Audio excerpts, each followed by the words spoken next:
Bienvenidos una vez más al Taller del Alfarero, donde seguimos estudiando la vida de Jesús. La clase pasada comenzamos a estudiar el ministerio de Juan el Bautista cuando él estaba llamando al arrepentimiento a aquellos que vivían en Judea, preparando el camino para el Mesías. Y el día de hoy continuaremos con ese tema. Así que, sin más preámbulos, comencemos.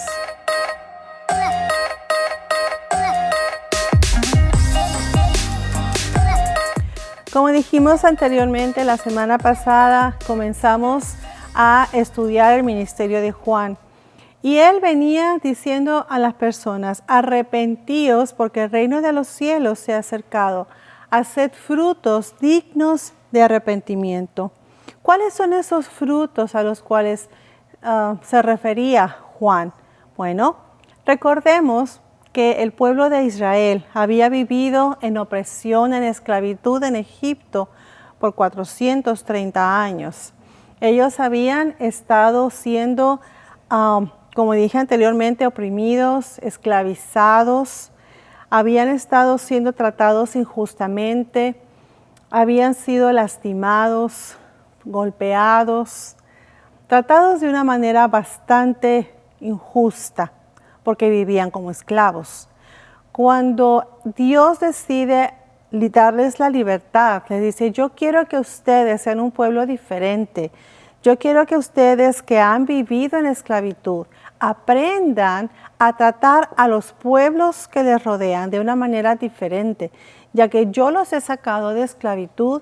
Ustedes que saben lo que significa y que saben lo que se siente ser esclavos, y se siente que una persona los oprima, no hagan lo mismo con las demás personas. Pero ¿qué pasa? Con el tiempo, ni aún con las leyes que Dios les había puesto, ellos siguieron todavía oprimiendo. Y lo que estamos viendo ahora cuando Juan viene es un pueblo que, al estar rodeado por una sociedad como la sociedad romana, es que también estaban viviendo bajo presión, ellos también estaban oprimiendo a otros. Estaban viviendo, tratando mal a su prójimo, estaban hablando mal tal vez de ellos. No estaban haciendo lo que Dios quería que ellos hicieran. Entonces Juan viene y les dice: tienen que preparar su corazón. Tienen que entender que nos hemos alejado de lo que Dios quería que nosotros fuésemos como pueblo. Y para preparar el camino para el Mesías necesitamos reconocer nuestro caminar equivocado y regresar otra vez al camino. Regresar una vez más al camino de Dios. Aprender a dejar de ser opresores y comenzar a ver a los demás como Dios los ve. ¿Qué es lo que Dios quería de nosotros como su pueblo especial y como su pueblo escogido? La gente comienza a entender y empiezan ellos a cambiar su manera de ser, preparando sus corazones para la venida del Mesías. Y es entonces cuando los fariseos vienen también y quieren también ellos ser bautizados. Y es cuando Juan les dice: ustedes quieren ser bautizados, mas sin embargo no han cambiado todavía, no ha habido en sus vidas frutos dignos de arrepentimiento, siguen todavía oprimiendo a la gente, siguen todavía queriendo que ellos hagan cosas que ustedes han impuesto, los tratan mal, abusan de ellos, les roban. Y Juan les decía: generación de víboras, pero les decía eso precisamente porque no había habido en ellos frutos de arrepentimiento. De hecho, leemos en Lucas capítulo 3, versículo 8, como Juan les dice: haced pues frutos dignos de arrepentimiento y no comencéis a decir dentro de vosotros mismos: tenemos a Abraham por padre, porque os digo que Dios puede levantar hijos a Abraham aún de estas piedras. Y Juan les dijo esto porque de nada les iba a servir a los fariseos alegar que ellos eran los descendientes de Abraham o que vivían en conformidad con ciertos ritos religiosos. Lo único que les prepararía para ser salvos del fuego de Dios sería su renuncia al pecado y volverse sinceramente a Dios.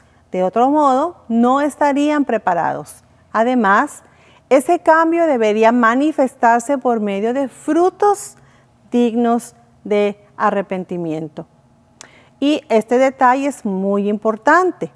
Los judíos pensaban que ellos iban a disfrutar inmediatamente del reino del Mesías desde el mismo instante en que el Mesías conquistara a Roma.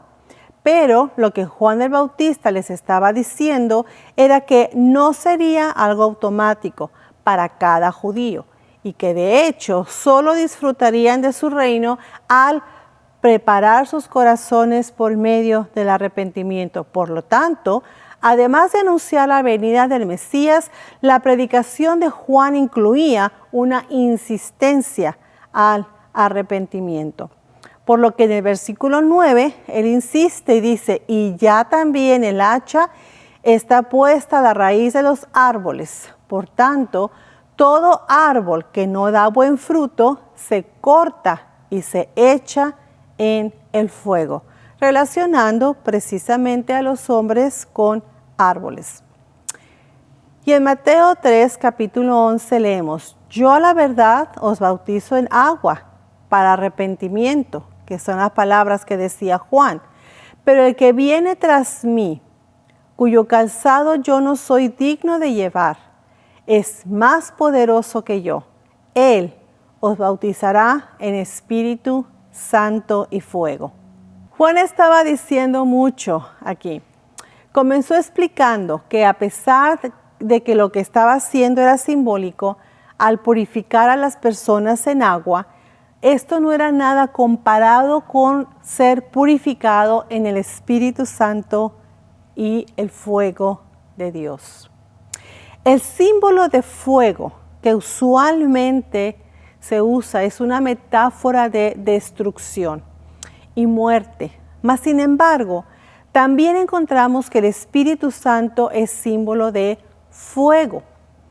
El fuego del Espíritu no es un fuego destructivo, sino es un fuego transformador. Hay una gran diferencia en tirar algo que no sirve y destruirlo y reemplazarlo con algo nuevo y arreglar algo que está mal y hacerlo de nuevo. Este es un punto muy importante para entender el Espíritu de Dios. El profeta Zacarías ilustra el fuego del Espíritu.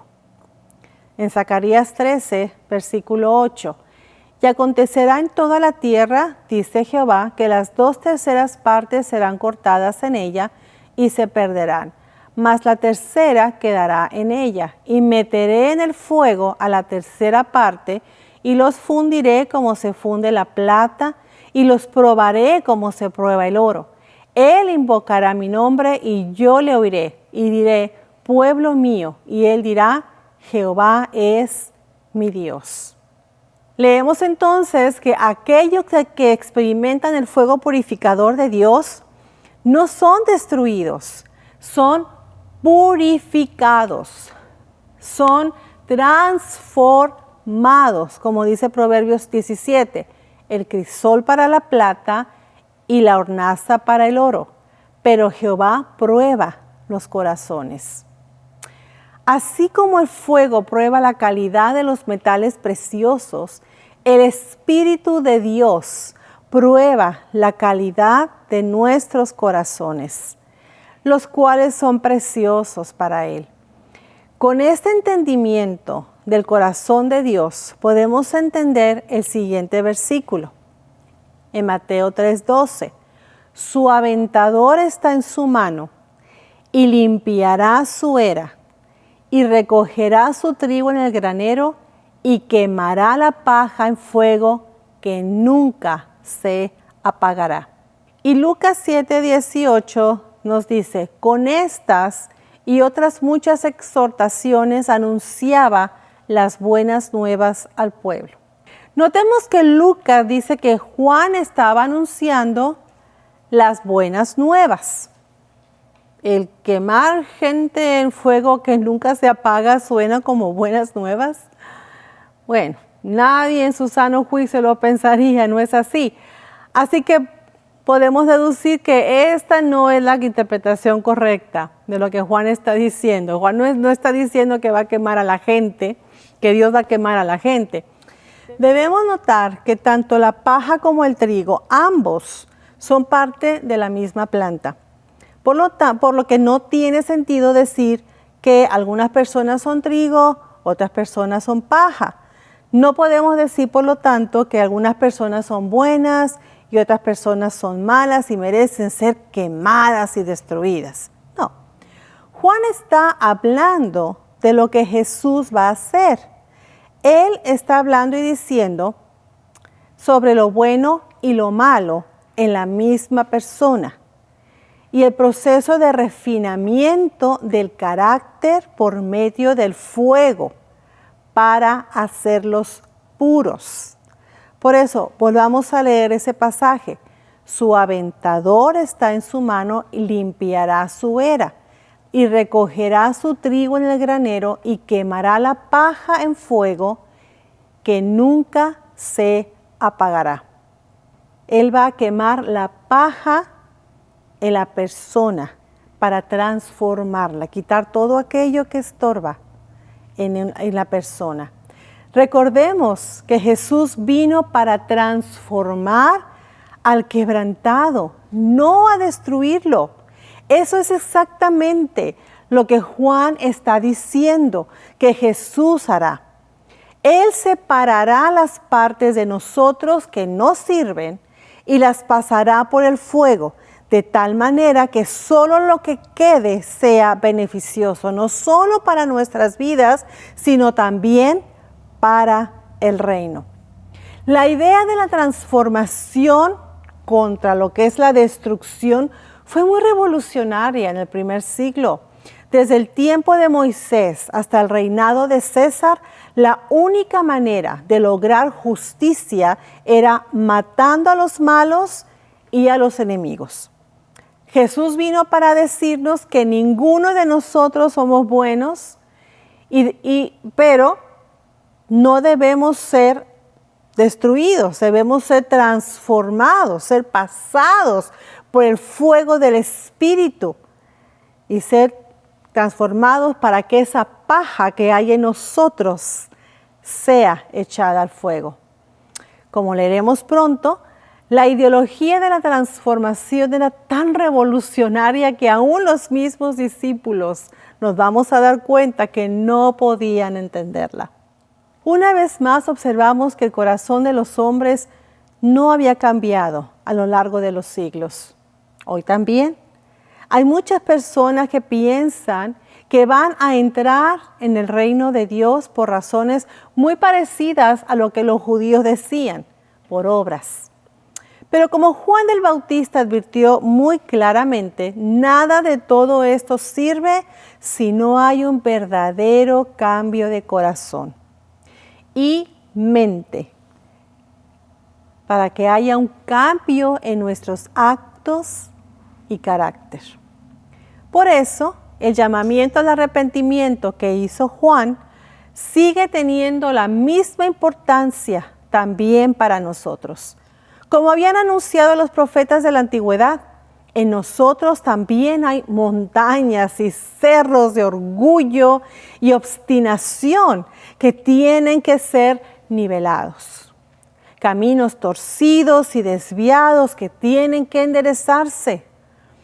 Escabrosidades que tienen que allanarse antes de que podamos mirar la gloria de Dios en el rostro de Jesucristo.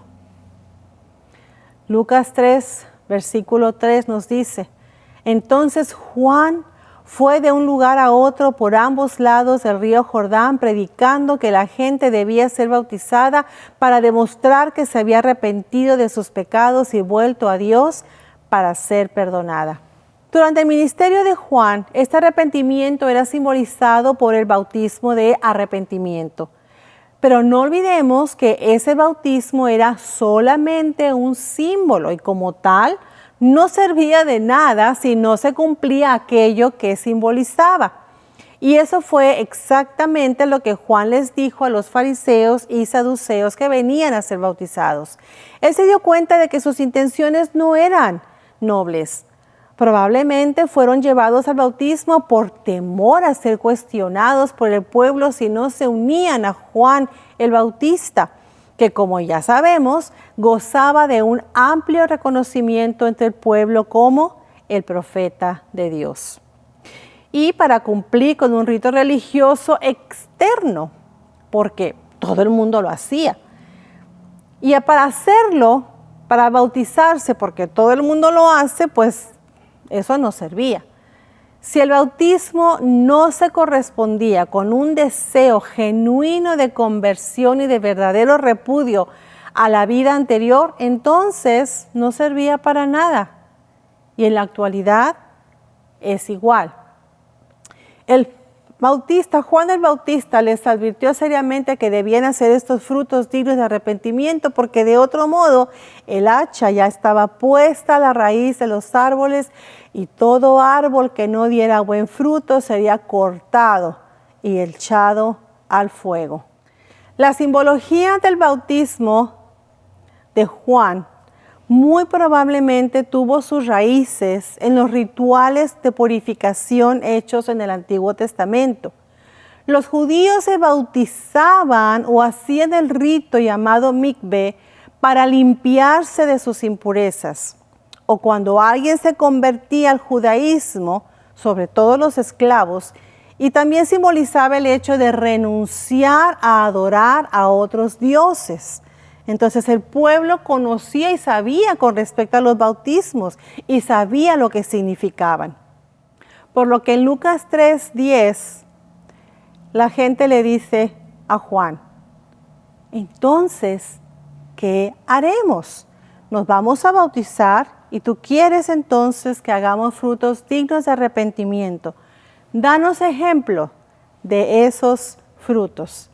Y Juan les dice, el que tiene 2 túnicas, dé al que no tiene. El que tiene que comer, haga lo mismo. Vinieron también unos publicanos para ser bautizados y le dijeron, Maestro, ¿qué haremos? Él les dijo, no exijáis más de lo que os está ordenado. También le preguntaron unos soldados diciendo, ¿y nosotros qué haremos? Y les dijo, no hagáis extorsión a nadie, ni calumniéis y contentaos con vuestro salario. ¿Nos damos cuenta? Lo que Juan estaba diciendo, tenemos que volver al camino y dejar de oprimir.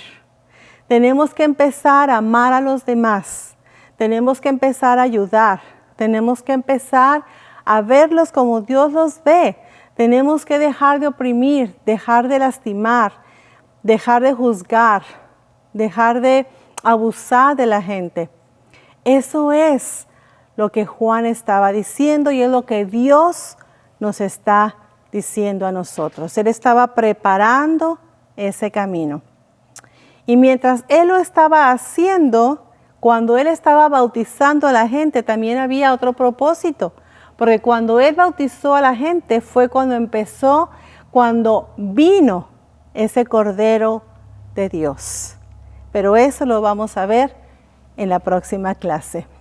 Por lo pronto, dejemos que el Señor nos hable, pidámosle al Espíritu Santo que nos enseñe nuestro corazón y que nos ayude también a nosotros a venir al camino y a decirle al Señor, Padre, escudriña mi corazón, perdóname a mí también, Señor, y yo también quiero entender que necesito cambiar y necesito venir a tu camino para que mi corazón esté preparado para recibirte a ti. Dios me los bendiga. Y nos vemos aquí en la próxima clase para seguir aprendiendo de lo que Dios tiene para nosotros.